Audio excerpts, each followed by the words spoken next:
use. All you have to do is just place it on your scissors like this. It's got a very strong rare earth magnet which is quite difficult to take off. Mark your seam allowance only once, and you measure, I'm going to be using 1.5 centimeters, which is 5/8 of an inch, just on my pattern piece here. Just draw a line.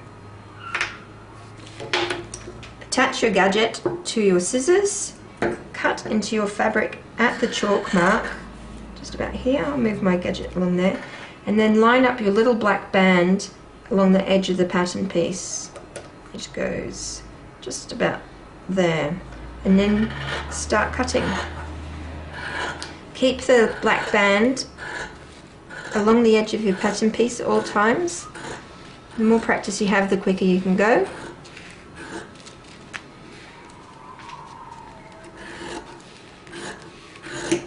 Just along there. Now you have your perfect seam allowance without having to trace. Now if you want to just double check that you've got the band in the correct position, okay, there you go, that's exactly 1.5 centimeters, 1.5 centimeters, that's 1.6, just a tiny bit over, and that's 1.5 centimeters. So I've got my band in the right position. I can continue cutting along all the way around my pattern. Now there's two gadgets, there's a green one and a yellow one. There you go, very strong magnet. The green one is flush, it's 90 degrees to the scissors. Some scissors have a slight slope in them, and some of them are exactly perpendicular to the table. If your scissors are flat, you use the green one. You can also use the green one at the axis on sloping scissors, and just at the tip on sloping scissors as well. And so that the green one is for flat scissors.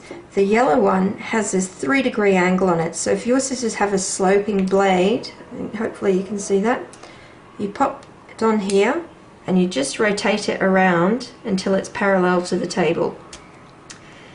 The position where you have your gadget depends on your cutting style and also the shape of the pattern piece. If you're going to be doing long straight lines, you can position it further back. If you're going to be doing small curves like this, you position it forward, further forward, except you only open your scissors a little bit. So I'll just pop this on here.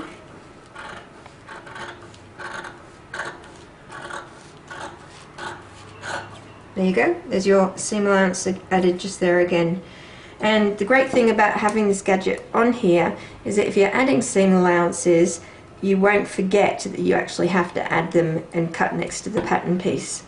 So hopefully this will make your sewing life a little bit quicker, and if you want to grab yourself one, you can go to seamallowanceguide.com. Thank you and happy sewing!